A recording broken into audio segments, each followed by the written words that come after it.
Kottu yaalma namaa amma maalin jedha beektaa? Kufanii dhaqeen obbolaan koo arguufanii zamzaabnee koo fayyoofanii suudii biyya too hidhatuun ta'ee akka roobbi.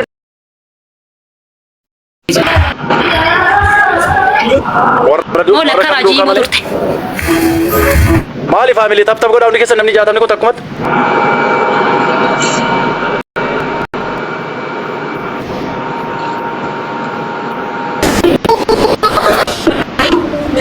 Sirra bilbilii qaba. Gaawa keessuma irratti bilbile ana miti. Emmi kee har'as keessaa ba'uun hin danda'amu laa. Irratti bilbilarree? Kuma irratti bilbile. Tikfatilleesh. Banu? Emmi kee na taphachiifta har'a okee? Tasfuna. Wiinii kudha jaha kana jechuudha. Nama ta'e na taphachiise.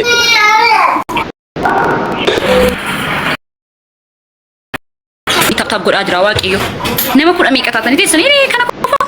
Irras na jabbaru. Yaalma namaa dhaga'i waan gaarii dukkanatti injooriin baafadhu gargarii amanu baatullee amantii warii. Amma maalidha? Nashiida jedhama. Sagalee qommoo sagalee qaba kanaaf. Akkasuma.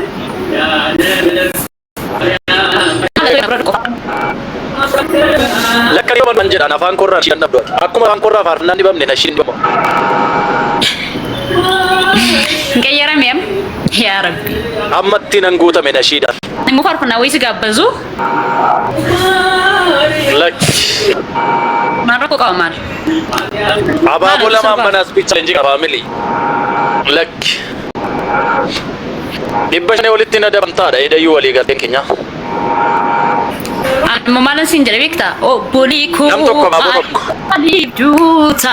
Maaliif bajja? Maaliif duuta? Soora bineensi nam tokko baaboo darbaddaa sijii kana balaa faamilii. Gooftaan kee si waama innammayyuu waa'ee kennisne innammayyuu waa'ee kennisne takka bachiise kee jalaanne siin dagnee jijjiiriyaa jekkee gara sakootu. Hingaa kaamaalingaa. Kana bar dhaggeeffataan guddate ijoollummaa kootii kasin. Anillee arrasi yaadachiisu barbaade. Nayya sammuu koo keessaa hundaa si faarfadhaan kan. Naa faarfadhu kaamarri akkatti naa faarfattuun barbaade. Lakki no. A'uuzu billaahi mana sheexananii miti.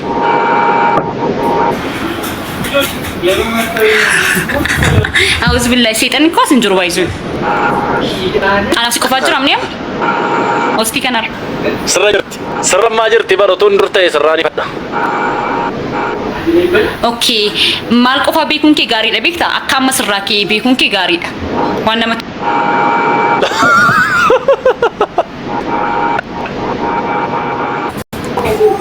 garuu baay'isee waa'ee amantii keessa na gashiin dhageera dhugaa waaqayyo. Warra koomeentii dhageera dhugaa.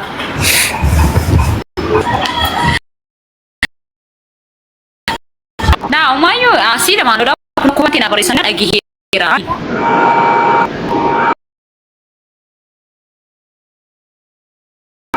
Kottu yaalma namaa amma maalin jedha beektaa? Kufanii dhaqeen obbolaan koo arguufanii zamzaabnee koo fayyoofanii suudii biyya too hidhatuun ta'ee akka roobbi. Gaaf tokko mana solaa barreessee dhaqeen kaaba keelaa. Abaa Ibraahimii salaam alaikum jedhiinaa himii. Toha rasuulameenii abshirnaan jedhaa dhufaan jiran.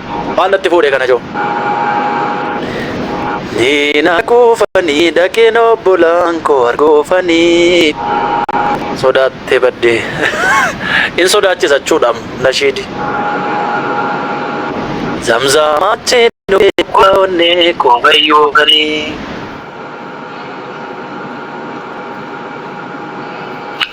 Soodii too'idhaa tonta'ee dhaqee akka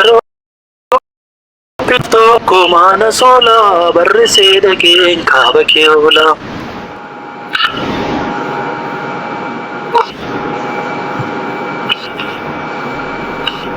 Yaa Rabbi.